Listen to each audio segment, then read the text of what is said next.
I see you there. Welcome. So I decided to start a little bit earlier today. I did a little bit of reflecting on when do I ever do self care for myself, and so I decided to do self care for myself today and make my last session end at like 7:30. And so that's the only reason why you see me when it's still daylight outside. At least on my side of the world, it is. So I'm not going to make this a long video. I do want to make this video informative and I want to kind of get you thinking about some things. And then I want to highlight to you how difficult it can be to really separate what these diagnoses or disorders are. But I'm going to do it in a way where it makes clear sense, where you can kind of look at the behaviors and you can kind of look at the patterns and not necessarily the label. So that's goal number one. Goal number two, I think, is to bring in family toxicity, and to also look at sociopathy and psychopathy, in a little bit of this conversation. I think all of those things together can create a very mixed bowl, a very mixed alphabet soup. And it's really hard to figure out where you may lie, in that bowl of soup. So, hello, Dee Elliott. So nice to have you. Thank you for coming. And then I'm going to do what I usually do in my live chats, which is go to the chat box and I'll engage you a little bit. I do have a question that was given to me by anyways, and I'm going to wait to see if they come on in the chat to address that question. But let me give you a little bit of overview of how complicated this topic is. So, and I say this a lot on my channel, I have 14 years experience in the field of psychology overall, and I started off at a daycare, guys, at a daycare where I clinically observed children in their natural developmental stages. I started there. As I developed over time and I started kind of earning the privileges to diagnose people, I realized that a lot of the diagnoses in the DSM, and I don't think I have a DSM, guys. I don't have it with me. It's at home. It's a thick book. It almost looks like a Webster dictionary, for example. And when I started looking in that manual, I found that a lot of the diagnoses or the disorders overlapped. And it was really hard to figure out what was going on. It was hard to figure out, is this PTSD? Is this high functioning autism? Is this Asperger's? Is this ADHD? Is this trauma? Because if you look at all of the diagnoses in the DSM and you really study it, almost every diagnosis in that manual overlaps. And so the key to getting the proper attention on your situation is to get a professional who is experienced, compassionate, passionate about their field, and they're researchers, and they have a really good clinical eye where they can kind of tease apart symptoms, So I found over time that there was a lot of overlap between ADHD, Asperger's or high functioning autism, and PTSD. Now, let me highlight for you, ADHD is basically an inability to do three things, usually, and for most people: control your impulsivity, maintain that executive functioning, that ability to kind of pause and process things like they need to be processed. And there's inattention. And there are some people, maybe like 20% of the population, who may qualify for what's called ADHD unspecified, meaning we're not clear on what it is. We know it has something to do with poor attention span, inability to kind of keep your mind on one task, maybe some disorganization, maybe changing topics in the middle of a conversation because you've either gotten bored or you've lost track, right? We know there could be something going on here. And we also know that there could be some impulsivity, but we're not sure if it's both, if it's one, we don't know. So we put you in what's called the unspecified category of ADHD. Okay, so that's ADHD, and it can really impact your whole entire world. When you do a comparison between ADHD and post-traumatic stress disorder or any kind of trauma, your head can spin, right? Because there's so much overlap between the two conditions, and I'm going to get into that. Now, an autism spectrum disorder or a high functioning autism diagnosis can also complicate the picture. And here's why. A lot of people that are diagnosed as Asperger's or currently, as you know, as we have it in the field, diagnosed on the autism spectrum scale, there's inattention with Asperger's. There's like this inability to really connect with others sometimes. Some are overly emotional or empaths or empathic, and others not so much. They have this and I want to be careful because I don't want to throw out any terms that could be offensive, but they have like this robotic kind of response to things, and it can kind of feel unemotional to most of us or to some of us. And so that can happen even with PTSD, and it can also happen with ADHD. Sometimes it seems like people with ADHD kind of lack the ability to process things and really think before they act, and sometimes even show empathy, especially if they're being impulsive. And so comparing that to an autism spectrum disorder or high functioning Asperger's or autism, that comparison can be really difficult because, again, individuals who may be considered high functioning with their autism diagnosis may also struggle with communicating, showing that empathy, really paying attention, really engaging in social environments, and really being emotionally available and socially available. ADHD can cause that issue as well.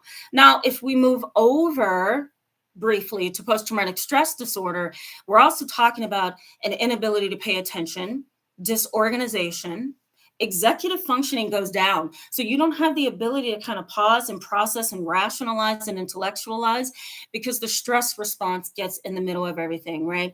It kind of creates, it kind of creates this situation where you feel like you're just being submerged, right? You're kind of foggy, nebulous, confused, maybe sometimes when you're going through a stress response. You may even feel targeted, attacked. You may have a really hard time putting into words what you're feeling and what you're thinking. And that can make you look like you're very inattentive. I'm going to grab some water and I'm going to take James out of here because James is being not very nice. We have a oh God, what do you call those people? You guys can help me with this one. I don't like James, and I'm so sorry, James, that you got in here. And I'm going to hide you from my channel because it's not okay. Hi, Dragon Man Sasson. Nice to see you. Hi, Amanda. Nice to see you. Welcome to the chat. I don't know if I spoke to you, Fairy Girl. I feel like I did. I think I did. Yeah, a troll. Thank you. Yes. Yes, I hate it. I hate it. One of the things, yes, you're welcome, Amanda. One of the things I really wish YouTube would get better with is monitoring the trolls. Like, I could do 7 live chats in 1 month and not have a troll, and then one pops up, and I'm like, why did you get through? How? You know what I mean? So, hi, Gail Brown. Nice to see you. Good evening. Thank you for that. Hi, George. Yes, I'm glad you made it too. I'm always glad to see all of you. Okay. All right. So D. Elliott is saying, I have ADHD and PTSD. So let me address this. So let's take the autism spectrum diagnosis out in the middle of this, and let's just look at ADHD and PTSD for a second. So there's an overlap in terms of emotion, in terms of executive functioning, so reasoning, rationalizing, intellectualizing, pumping the brakes before a decision is made.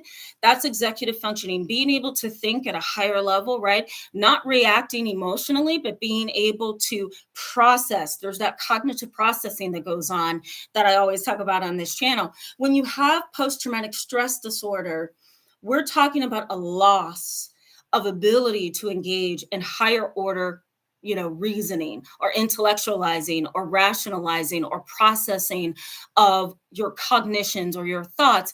PTSD kind of steals that from you because what's happening is the higher your stress response or the higher your fear of a threat or something impacting you in a negative way, the more emotional you get and the less cognitive you become. So let me explain what's happening. Oh my goodness. So now you see what it's like to actually work in my office. So this happens all the time. We're going to ignore that for a little bit. So let me explain to you what happens in terms of, the neurological basis of PTSD. So we all have an almond-sized shape in the middle of our brain, and it's called the amygdala. The amygdala is basically the emotional center of the brain. If you've been with me for a while on this channel, you're probably well aware of this because I talk about it all the time. The amygdala basically is this. It's like a flashlight, and it searches your environment for anything that could threaten you, especially if you have PTSD. Your amygdala is going haywire, typically when you're in environments that reminds you of your trauma. So the amygdala is like a flashlight, and it's searching for potential threats. When you become overstimulated or you become triggered or you're having a flashback or even a panic attack, your amygdala is in full control. So you've got all these emotions, maybe emotional memories, maybe you're being triggered in a lot of different ways. When that happens, the ability to reason and rationalize is completely gone because the prefrontal cortex, or our executive functioning area, goes down. We lose the ability. And so if you have, we lose the ability to rationalize, I should say. So if you have PTSD and you have ADHD at the same time, can you imagine how complicated your life could be, right? Because with ADHD or ADD, attention deficit disorder, it already has impacted you in terms of being inattentive, sometimes not being able to focus or think well, and just kind of having these scattered thoughts and disorganization. So PTSD and ADHD together could just feel like a complete trap. So I feel for you, Dee. I do. Okay, so let me keep going, guys. Dragon Man Sasson says, I wonder if the internet makes people less nice now. Let me just do a side note. Yes, I think, the internet and YouTube, has a way of kind of removing your emotions. And if you do have ADHD, let's say, for example, you have ADHD and you're a troll, or, you're just creeping on people's channels and trying to create havoc, it's gonna be easier for you to say things impulsively and do things that you're not even processing or thinking about. Not to shine a bad light on ADHD, but there are some people who are, and I'm going to get into this in a little bit, they are straight sociopathic, but they also have some symptoms of ADHD. We'll get into that at some point. Thank you so much, George. I love that. Samuel Moose, welcome to the chat. Glad to see you. Says, I despise YouTube's lack of punishment for trolls or community standards. Yeah, me too. I don't like it. And I think for those of us who are on YouTube and we're being very, what's the word? We're providing a free service as healthcare providers, as professionals. I think they really need to put a stop to trolls in this arena, because how can you get help or support if we're being attacked, right? So I agree with you. Junior, welcome to the chat, Junior. I'm glad to see you. Hello, Tamara from Santiago, Chile. Thanks for doing the show. You're welcome. I'm so glad to have someone from Chile. I usually have people from Northern Africa, interestingly, China, and I usually get people from the UK and Canada, but never Chile. So I'm glad to have you. Okay.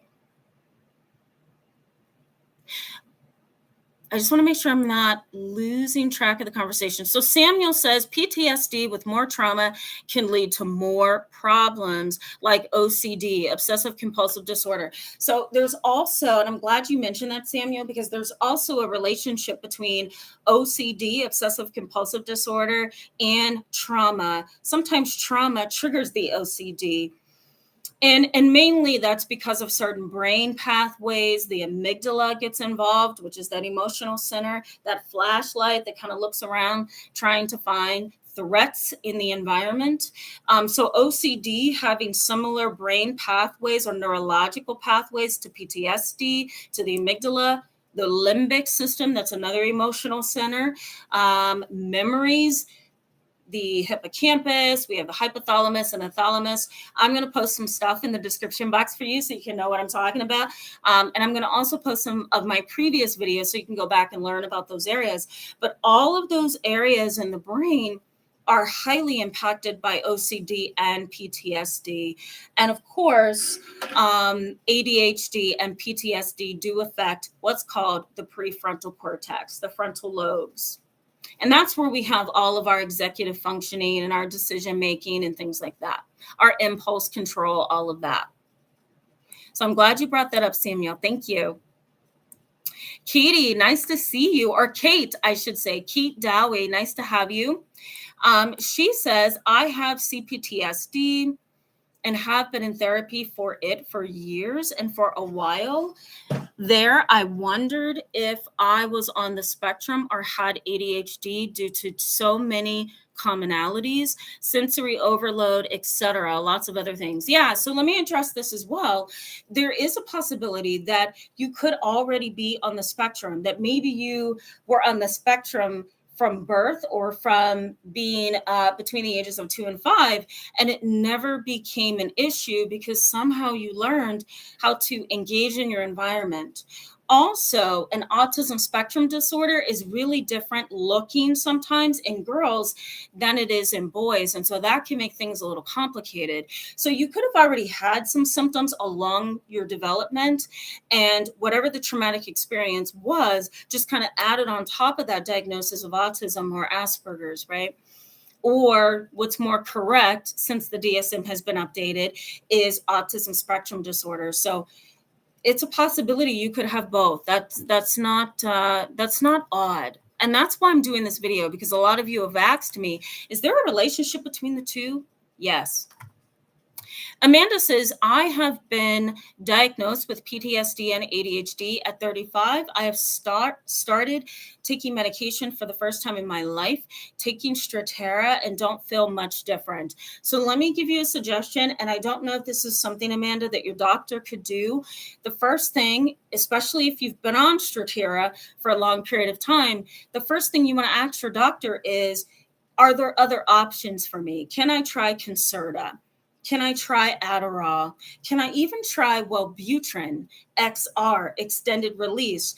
Here's why I'm mentioning this. Concerta, Adderall, and Wellbutrin target specific things in the brain. And it also can be helpful for individuals who not only has ADHD, but also struggles with post-traumatic stress disorder and has an inability to pay attention for long periods of time, stay organized. Wellbutrin is basically an antidepressant with some properties that can target ADHD symptoms. It can also give you a boost in motivation in case you're feeling tired. So maybe that might be helpful, Amanda, to kind of ask your doctor, what about Concerta? What about Adderall? And what about Wellbutrin? That might be helpful. And for those of you who are well-versed on medications, you may know that Wellbutrin is typically prescribed for individuals who are trying to stop smoking, but it is also very helpful for depression, ADHD, and sometimes some PTSD symptoms as well. Hi, Travel with the Southern Chick. I love that. I love that screen name. Hi, Liberty Cam. Glad to see you. Hi, GG. G Get Inc. Hi there from Atlanta. Thank you so much. Glad to see you. Hi, Kimberly. I see you there. Oh, thank you. She's from Kansas. Glad to have you. Hi, Nobody. Glad to see you. Oh, that screen name. I wish I could change that because you're so awesome. Okay, so let me get back to the topic, and then I'm going to go ahead and continue commenting and answering your questions. So let's get back to kind of where we left off. Now, for those of you who just started, I gave a little bit of an overview of ADHD. I gave a little bit of an overview of an autism spectrum disorder and a little bit of post-traumatic stress disorder. So let me talk about how difficult these three conditions or mental health disorders, autism spectrum disorder, excuse me, is more of a developmental disorder. But let's just say, just for simplicity's sake, these are disorders. Let me give you a little bit of clarification as to what happens to you if you have all three. There is a possibility that you could have all three diagnoses. You could have an autism spectrum disorder from childhood that of course follows you because it doesn't get better. It's a developmental disorder. You could also be diagnosed with ADHD as a youth or ADD as an adult, and then of course a traumatic event can kind of add on to that. So let me bring up some things that you might be seeing in yourself. And I'm sure at the end of this chat, you're probably going to be thinking, oh my God, that is me. Let me get some water because I want to be able to talk. Now, let me just say, if you have ADHD, post-traumatic stress disorder, and you might even have some kind of spectrum like traits, you're probably going to see yourself really struggle with internalized anger and irritability. We see this a lot as professionals who are treating post-traumatic stress disorder, but we also see it a lot in individuals who have ADHD and also high functioning autism or an autism spectrum disorder. It's really hard for people on the spectrum to be open sometimes and to engage socially. A natural tendency for people on the spectrum is social withdrawal and kind of going within, not necessarily because they are anxious, but more so because it's difficult to maintain those connections and communication. Most individuals who are on the spectrum may struggle with engaging socially, and so they automatically and naturally remove themselves from social arenas. So, family, friends, or whatever may look at you and say, are you anxious? Are you depressed? Not knowing that that could just be part of your diagnosis of autism spectrum disorder. Now, that's ASD, autism spectrum disorder. If we look at post-traumatic stress disorder, it is also difficult to talk. And so emotions get internalized there as well, because depending on what your trauma is, you may not want to touch that, because the number one symptom of PTSD, is avoidance. And so if you're avoiding that thing that has traumatized you, you're not going to want to talk about it. You may not want to go out in public. You may not want to put yourself out there. So what do? You withdraw as well, right? So PTSD, there may be some withdrawal. And let's say with ADHD as well, some people who have attention deficit disorder have a hard time communicating as well, because either they jump from topic to topic too fast for other people, or they have a bunch of different things going on in their mind and they can't keep track of it, right? And so sometimes people with ADHD also internalize their emotions and they can be irritable.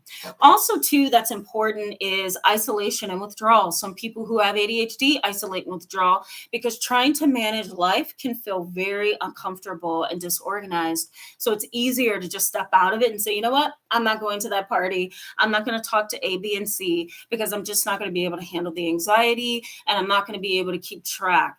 I had a client last year. He was awesome. One of my favorite cases. And here's why. He knew what he needed. He was very educated about ADHD and PTSD. And he came to his very first appointment with a whole journal full of symptoms. And I could flip through and just kind of learn about him. So he was fantastic. He had a hard time going to social engagements because his trauma happened at a party in college, but then also he has ADHD and he can't keep up with the conversations that happen all around him at parties. And so he came to treatment asking me to help him cope and manage. But he had a really hard time with his ADHD diagnosis because he couldn't find the right medication or the right therapist to help him get that under control. So people would talk to him at a party and he would forget their name, and somebody else would come up to him and he would forget what they were saying in the moment. Somebody else would come up to him and say, I remember you from 12th grade. Do you remember me? And he'd be like, no, I don't remember you. So he had had a hard time with memory, had a hard time with concentration. But then if you have PTSD on top of that, you're going to go through that as well. Let me also add in here perceptual difficulties. People who have ADHD, post traumatic stress disorder, and who have an autism spectrum disorder can have perceptual difficulties. Perceptual difficulties in PTSD is well documented, because you're seeing the world through the lens of trauma. So things are going to be misperceived, maybe even miscommunicated.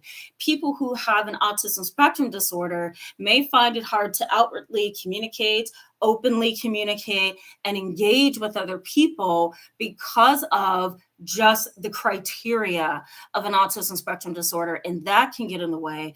And of course, ADHD can kind of jumble up your whole world, and it's hard for you to stay focused. It's really hard to tease these apart. Let me pause here, guys. Let me go to the chat box. Yes, Fairy Girl, it is neuroscience. A lot of you probably don't know, but when I was going to college, I had a neuroscience track and a forensic psychology track as well, in addition to psychology. So you're going to hear me talk a lot about neuroscience, that's for sure.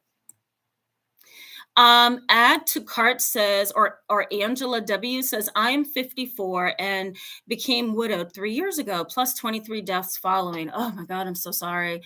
I am wondering if I have ADHD, post-traumatic stress disorder, or is it just trying to work through this trauma? So that's a fantastic question.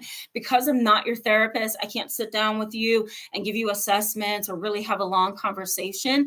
But here's what I suggest. Because of all that trauma, I would go to a psychotherapist or a psychiatrist who can screen you for PTSD. You really want to get that diagnosis cemented, right? Because you can have, post-traumatic stress, but not the disorder. You can also have chronic stress or acute stress and not the disorder, PTSD. So you want to be able to work through that with somebody who gets trauma.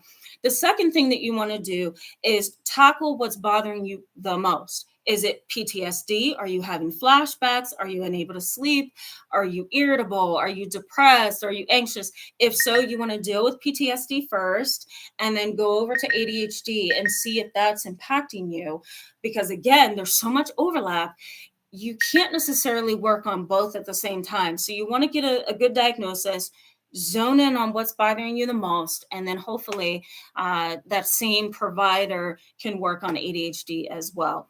Now, specifically to your question of, is this ADHD, is this PTSD, or am I working through this? I don't know. I hate to say that. I don't have an answer for that. I will say, though, in my experience clinically with people like you, it's probably both. It's probably both. But you should probably tackle the PTSD first and then tackle the ADHD at a later time. That's my best suggestion. Kate Dowie says, OCD issues too. Yeah, she's saying, I have OCD issues too. Memory difficulty, being able to describe my feelings, so hard. I'm from New Zealand. Welcome.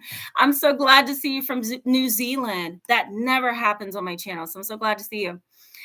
Delphia Luciano says, can you explain some of the difference between trauma versus autism? My mom had me diagnosed with high functioning autism spectrum disorder, but I believe I have a trauma disorder due to family trauma. Absolutely. So I have a video on this channel where I kind of tease the two apart.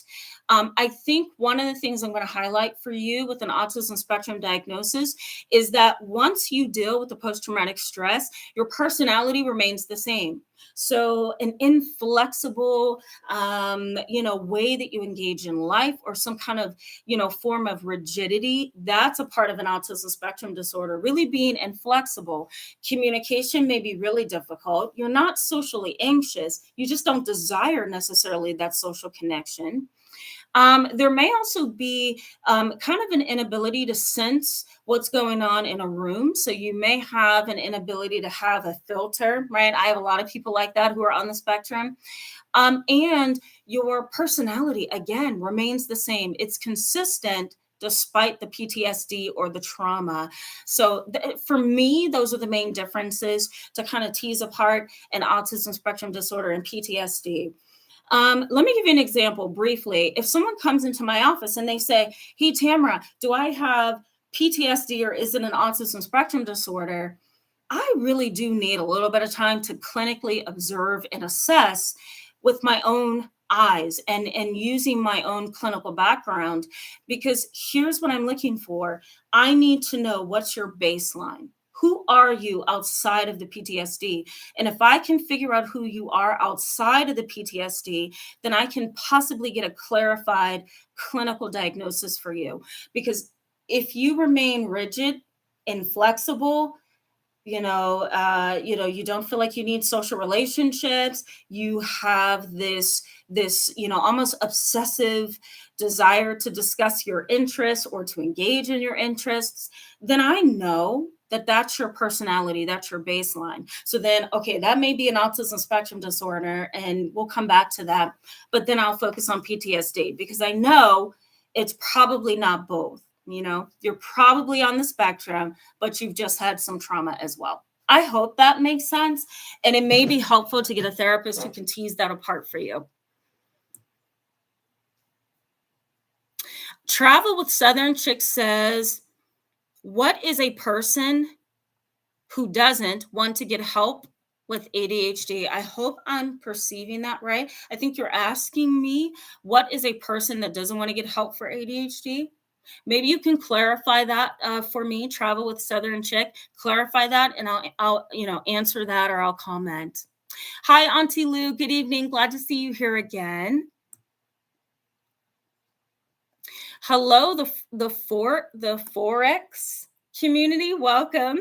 I'm going to read your comment. I have chronic fatigue, compassion fatigue, and burnout. Join the club. I am with you. Asperger's with CPTSD, complex post-traumatic stress disorder, chronic PTSD, and hypervigilance, which causes trauma-based procrastination. That is very, very interesting of a comment. So can you have complex PTSD, Asperger's, burnout, compassion fatigue, all kind of packaged as a present to you? Oh yeah, you can have all of it. But let me just give you a suggestion, or let me make this statement so you'll know. I suggest working with the compassion fatigue and the burnout first, and then working with the CPTSD at some point if you still need it. Again, you want to be able to work on that thing that's sitting at the top of your issues, right? If it's depression, deal with that first. If it's more anxiety, deal with that first. And then later we can kind of assess and figure out, what is this? Most professionals do it that way. Auntie Lou says, I noticed the last couple of years my attention span has gone haywire. I'm 50. Let me just say, okay, as someone who is over the age of 34, that's all you're going to know. I swear, that's all you're going to know. I mean, my memory is horrible, and it might just be my field. I had a colleague once say to me, I feel older than I am, and I think it's just our field that causes our memory lapses. But if you are 50 and struggling from memory lapses, that's kind of a normal progression of age. But at the same time, Auntie Lou, if you have a history of trauma, or you have a history of being inattentive or not being able to stay organized, it could be ADHD, it could be, or it could be just a natural progression of aging, George says, does overthinking so much you don't do anything at the end of the day, but then get a burst of energy at night, have to do with anything in these mental diagnoses? That is such a good question. So let me just say, you're probably a night owl, George. I used to be a night owl, and the daytime drained me like you wouldn't believe. I'm an introvert, believe it or not. And the day would drain me. But when nighttime would come, I'd be like, okay, what are we going to write? Let's write a book. And I would do like 20 pages. And no, I don't have bipolar disorder. I do not. But I would just get that burst of energy, And so, George, maybe you're a night owl or something like that. And that is why. I will say, some people with depression, depending on the intensity of that depression, can do better at night and not during the day. Some people with depression feel the daytime is oppressive, And evening time is less overwhelming. There's also people who have seasonal affective disorder, and summertime really gets them because they're drained because of the long days. And then when nighttime comes, which is usually around 10, maybe 9:45, they just wake up, So there's a lot of different factors in there. So thank you, George. That was a good question. Nobody says with ADD, you need to practice refocusing techniques. In my opinion, no medication will ever help. I mean, I love your comments on the channel. I usually do, but I disagree with that because there are some people who have such bad post-traumatic stress disorder that they actually need they actually need medication to kind of sturdy them so that they can work on their PTSD, medication really is a short fix because if you don't take your medication, the symptoms are going to come back for PTSD and ADHD. So you might feel a little trapped, or you might feel a little helpless. Like, why do I need medication to help me live and breathe and focus? We can get into the whole medication debate at some point. Let me know in the comment section or chat box if you want me to focus on medication. We'll do that. Amanda says, Angela, I'm sorry for your loss. I lost my dad 8 months ago, and I feel like that trauma triggered a lot of issues for me. Yes, Amanda, I'm so sorry for your loss. That kind of pain, and I've said it in other videos or live chats as well, the pain of death and that kind of that separation, right? Because it feels like that person was snatched from you when you weren't even anticipating it. You weren't ready for it. That kind of pain is it's deep. And I told one of my clients today who lost a loved one, you have to almost experience death with somebody that you absolutely love before you can understand that pain. You can empathize, but do you really know that pain? No. So it's really hard to get over. I actually just had another loss in my family. I was kind of, juggling in my mind today. Do I want to do a live? Am I really up to par to do that? Because of course, as you know, those of you who have been with me for a while, I lost my grandmother unexpectedly 2 years ago. We had some other deaths in the family in between 2020 and now.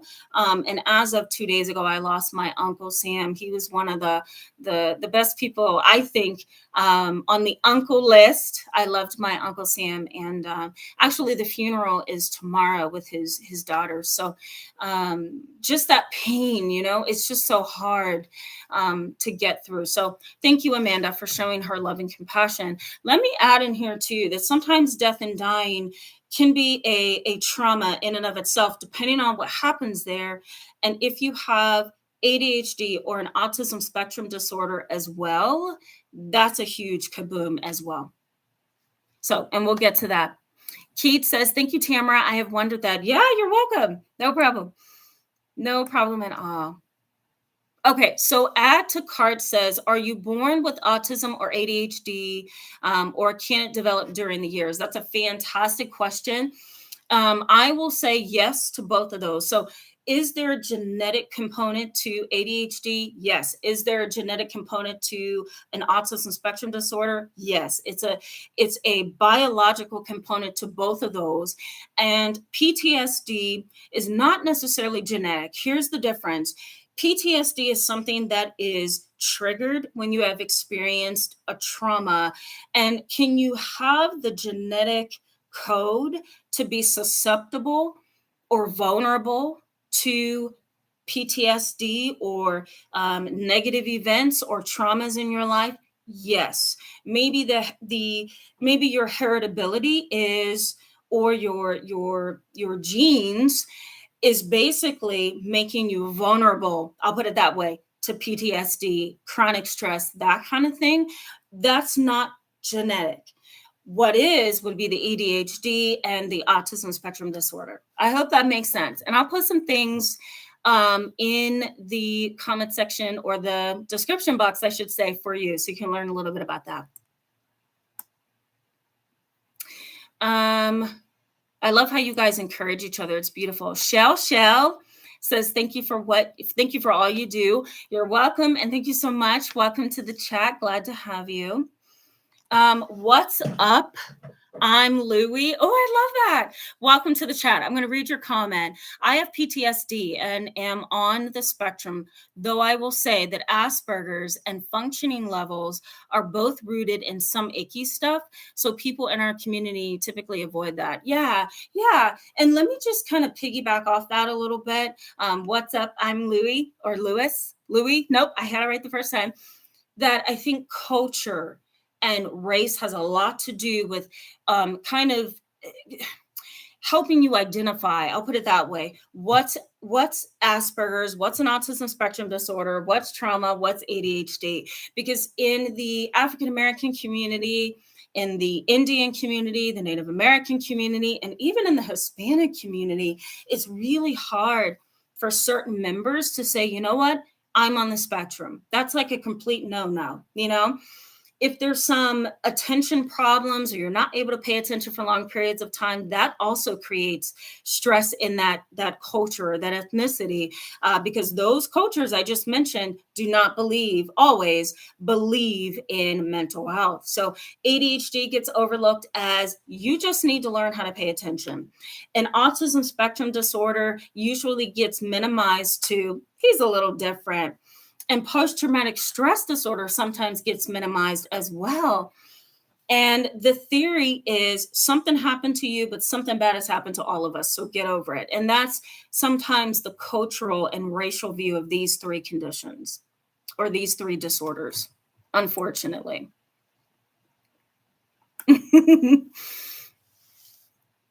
Hi. Oh, I'm going to mess this up again. Cian, Henry. Hi, glad to have you. I see you. I don't know if you're talking about me, nobody, when you say I love your personality, but I'm going to soak that up and say thank you. Thank you. Most people tell me that, which I find very humbling. So thank you.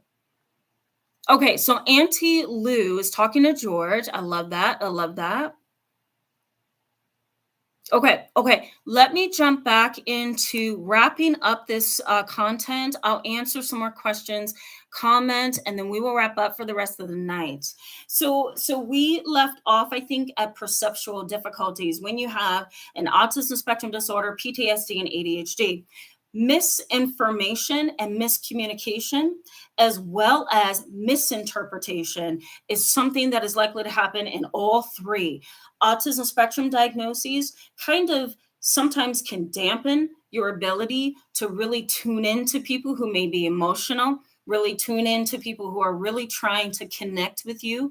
Autism spectrum disorder really, and it's a spectrum, I'm going to say from mild to high. It really does make it difficult sometimes for you to catch social cues, sometimes emotional cues as well. So some people may actually believe if you have this diagnosis, autism spectrum disorder, that you're cold and you're callous and you're not empathic, you don't care. The issue is that sometimes you can't connect, or sometimes you miss the cue and you need somebody to say, hey, you just missed that. I was trying to talk to you. So it can be really difficult to really gain an understanding of what's really being said or communicated or interpreted when you have an autism spectrum disorder. PTSD, for obvious reasons, really changes your perception of everything.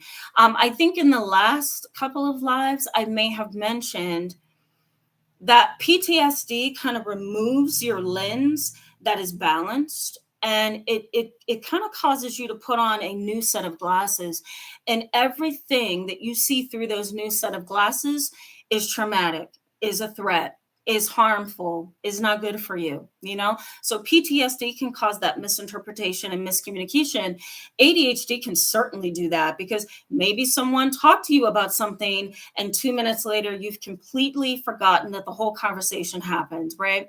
And so here's the link, right? ADHD, autism spectrum, PTSD. There's an inability sometimes to communicate properly and properly interpret what's going on, but for different reasons. Autism spectrum is more of a developmental. I don't have the ability necessarily to catch things. I may need to be nudged. PTSD is acquired. So I've acquired a condition that makes it hard for me to really interpret things appropriately. And ADHD, of course, is I just can't stay tuned in long enough to really understand what's going on around me. I hope that makes sense. I also want you to think of difficulty achieving stability. I think that that's an issue with all three. Obvious reasons with ADHD or ADD, inattention, impulsivity. Sometimes you might be very hyperactive, almost like there's a motor and you're just constantly going. There's an inability naturally with ADHD to gain stability sometimes. Post-traumatic stress disorder and autism spectrum disorders, there's a connection between those three things and difficulty, in kind of obtaining some kind of stability. And also unfair and unspoken rules. And this can happen for many reasons. One, PTSD, you may be very, very afraid. You may have a lot of uncertainties. You may have flashbacks that doesn't allow you to trust people. You're probably going to put up some barriers and some boundaries and hope that people don't cross them. But it really is an unspoken rule, because I'm sure you haven't verbalized that I am afraid, I'm traumatized, and here's why that boundary is in place, right? So you may hold some unfair, unspoken rules. ADHD, same thing. Autism spectrum disorder, there's this rigidity and inflexibility in communicating with other people, making decisions, dealing with and managing change. There's probably some rigid belief systems that makes it really difficult for other people to follow your rules of life and engaging. So there's another thing that kind of ties together ADHD, autism spectrum, and PTSD.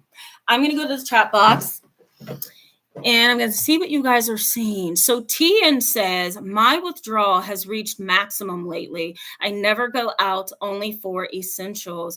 My goodness, I think we're talking about anxiety. Yeah, Fairy Girl says, topic to topic, so much part of the process of work and art. Yeah, I mean, let me just say, like, there is some positivity in, how do I say this? Having ADHD and having PTSD. And here's why. There's research that supports that there's a connection between artistic ability and empathy with people who have experienced trauma. We'll get into that in a whole other live video. Individuals who have ADHD, who are inattentive, they sometimes have this really spunky, I know a lot of people like this, spunky artistic edge to them, and they can jump from one topic to the next or do one piece to the next, and it all looks wonderful. I have a family friend that's like that, and he's had ADD for like half of his life. He's 45. And if you go into his art studio, you look around and you're like, how? It's just so beautiful and so organized in a disorganized way. Like he has stuff everywhere, but if you take time to look at it, it's beautiful. So I think that's true. There's some positive things, Fairy Girl, to having ADD and sometimes even PTSD. Okay. George says PTSD is knowing feeling, sensing you're in danger, but doing it anyways. We are a strong type of human. We are a strong type of human. I agree. It's almost like, and I gave this analogy to a kiddo who I have, who was a part of a school massacre. And I want to be careful that I don't give away too much information, but I'm now counseling this individual. And one thing I said to him was, trauma is really like standing in front of a lion, and it's breathing on you and it's growling, and you need to run, but you can't get free, or you can't run fast enough to get out, but you do it anyway, right? You can't move, or you feel like you're stuck, or you feel like you need to move, run, leap, whatever, to save yourself. And even though you feel you can't, you do it anyway. So it's almost like an uphill climb, like you're trying to go up this hill, but the wind is pushing you back. You know what I mean? And so, George, I like your analogy here. We are a special kind of human. We are very resilient people, and I think if you watch things that talks about survivors of war, survivors of sexual abuse, survivors of trauma, it's really interesting how the brain shifts from victim to victor. The brain does a really good shift, and we can become resilient and powerful when we need to. Yes, I like that, George. Thank you for saying that. Auntie Lou says, I'm so thankful that my insurance covers online and phone therapy. Yes, me too. I have so many clients all over just because of that. And it allows you guys access to just go beyond sometimes your state and get psychotherapy. It's great. Okay.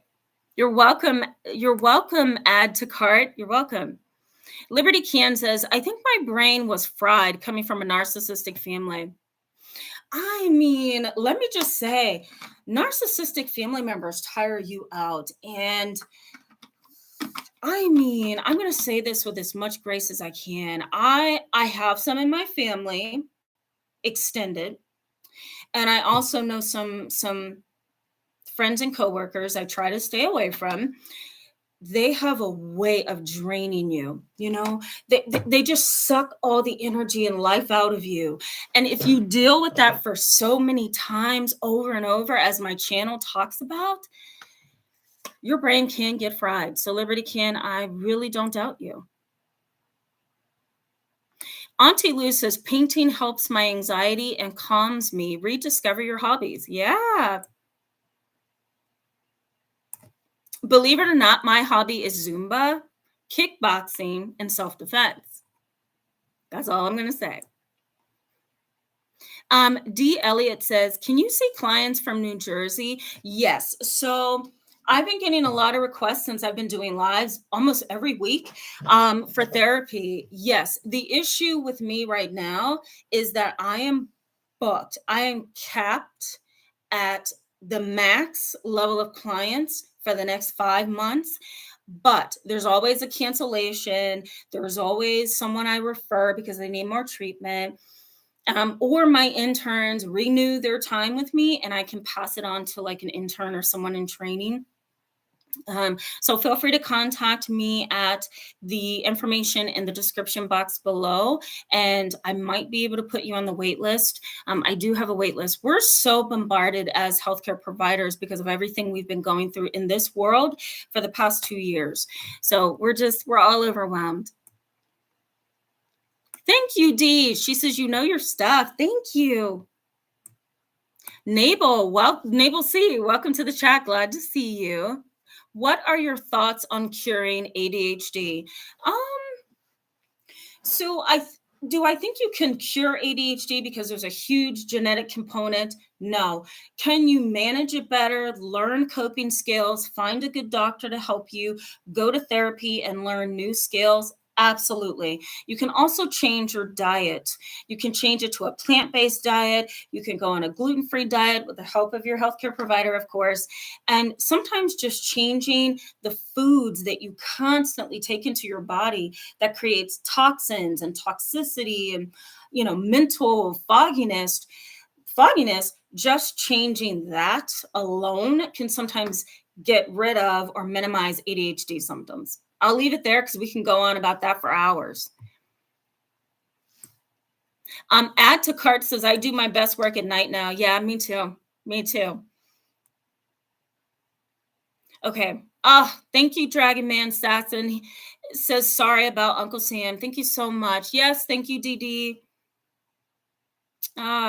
Thank you. That's so sweet of you guys. I've been telling my mom and my cousins who are his daughters that he is in a much better place. The way things are down here, if it's a natural death, he's better off where he is. He doesn't have to deal with this stuff down here that we're all still dealing with, sometimes that's a comforting thing to say for people who are grieving. At Descartes says, on top of all of these deaths, my entire family and friends have abandoned me, my kids as well. It's horrific. Let me just comment on that briefly. I'm going to skim, and then I got to run, guys. I have to be somewhere before 9:00. But let me just comment on this. Sometimes if there's a death in the family splits apart. And I don't know if that's because everybody's hurt and angry. I don't know if it's because secrets come out or jealousies become, obvious. Like, I don't know what it is, but it's some kind of family toxicity that happens in most families when someone dies. Everybody just kind of turns on each other. And I don't get that. I do not get that. Okay, so Dragon Man Sasson says, when the author Iris Chang killed himself, there was some talk about how Asian people have trouble acknowledging mental illness. Oh my God, yes. I'm glad you pointed that out. As we were talking about the cultural piece of this, people in China, individuals from China, South Asia, North Asia, there's a couple of other ones I'm missing. Those particular individuals, or those particular places, I should say, are where mental illness is not believed in, it's not dealt with, it's not brought up. It is really minimized to a normal level, that this is normal, or it's minimized to learn to deal with it. So you're right. I'm glad you brought that up. Thank you. Okay. Hi, Miss Shank. Glad to see you. Thank you for coming. George says, does Seroquel help PTSD or make it worse? It causes me a slight deviation in memory technique. Oh, well, it just depends on how your body processes toxins and chemicals and how your brain actually responds to the medication. If you want a very scientific live chat, let me know. I'll talk to you about how medication impacts your body. But overall, just to make this very simplified for us tonight, sometimes your brain and even the whole anatomy of your stomach, okay, can process medication in a way that can cause toxicity, allergic reactions, and it can cause a shift in how your brain processes things. So, I mean, can Seroquel shift some things? Yes, and so can Concerta and Ritalin and Strattera and Wellbutrin. It just depends on how your body kind of processes that. Okay, so let's keep going. That was a great question, George. Thank you. Nancy Wilson, so glad to see you. Thank you so much for being here. She says, I just tuned into your live stream. It's too hot here in oh my God, you're from Texas. I love it. My longtime friend just went to Texas, and she's like, is there such thing as heat disorder? She's like, because I'm going to die. And I feel the same way when I go to Atlanta, Georgia, here in Pennsylvania, and I travel to different parts of Pennsylvania. It has been really hot. And I'm like, is this a curse? This feels like the fiery place in Pennsylvania. Like, are we being cursed for something? What is this? I'm not used to it, So I'm glad you're here. Yeah, Auntie Lou says, I wonder if our personality types also play a role. Yes, and we can talk about that at some point. Hi, Rose M. Nice to see you. Hi, Don't. Glad to see you as well. TNT, thank you for coming. Glad to see you. Yes, yoga is the best for PTSD. I agree. I do yoga every now and then. Fairy Girl, you with these dabs. Like, I love it. Okay, let me make sure I'm not skipping over any of you. Nancy says, there are some family members I can't stay away from no matter what. I know, right? I'm with you.